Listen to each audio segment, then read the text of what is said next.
नमस्कार. मुंबई महापालिकेची निवडणूक यावेळेस रंगतदार होत आहे. कारण सत्तेत असलेल्या भाजप, शिवसेना, शिंदे महायुतीला ठाकरे बंधूंचं तगडं आव्हान आहे. काल महायुतीची संयुक्त प्रचार सभा वरळी डोममध्ये पार पडली. यावेळी प्रचार सभेत उपमुख्यमंत्री एकनाथ शिंदे यांनी उद्धव ठाकरेंवर मुंबई लुटल्याचा गंभीर आरोप केलाय.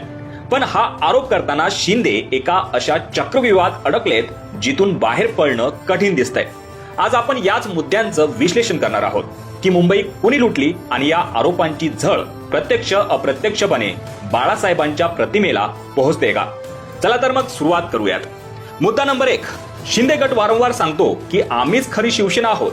निवडणूक आयोगानेही त्यांना धनुष्यबाण आणि शिवसेना हे नाव दिलंय. पण इथे खरी गोची आहे. गेल्या 25 ते 30 वर्षांपासून मुंबई महापालिकेत शिवसेनेची सत्ता आहे. जर मुंबई लुटली गेली असेल तर ती सत्ता शिवसेनेची होती. जर शिंदे गट खरी शिवसेना असेल तर या लुटीची जबाबदारीही कायदेशीर आणि नैतिक दृष्ट्या त्यांच्यावरच येते.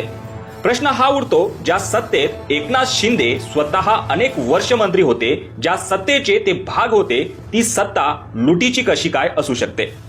मुद्दा नंबर 2. एकनाथ शिंदे हे बाळासाहेब ठाकरेंच्या विचारांचे वारसदार असल्याचा दावा करतात. मात्र मुंबई महापालिकेतील सत्तेचा पाया स्वतः शिवसेना प्रमुख बाळासाहेब ठाकरे यांनी रचला होता. 1990 पासून मुंबईवर शिवसेनेची पकड आहे. जर आज शिंदे म्हणतात की ठाकरेंनी मुंबई लुटली, तर ही लूट उद्धव ठाकरेंच्या काळात सुरू झाली की बाळासाहेबांच्या काळापासून? कारण ज्या यंत्रणेवर आणि ज्या कार्यपद्धतीवर शिंदे आज बोट ठेवत आहेत, तीच पद्धत वर्षानुवर्षे चालत आली आहे. मग शिंदेच्या तर्कानुसार ते नकळत बाळासाहेबांच्या कार्यकाळावरही प्रश्नचिन्ह उपस्थित करत आहेत का? मुद्दा नंबर 3. हा केवळ निवडणुकीचा स्टंट आहे का? मुंबईतले कंत्राटदार तेच आहेत, अधिकारी पण तेच आहेत. मग फक्त नेतृत्व बदलल्यावर भ्रष्टाचार दिसू लागला का? महापालिकेत भाजप आणि शिवसेना अनेक वर्ष सोबत होते. जर लूट झाली असेल तर त्यात भाजपचा सहभाग नव्हता का? हा प्रश्नही आता जनतेच्या मनात येतोय.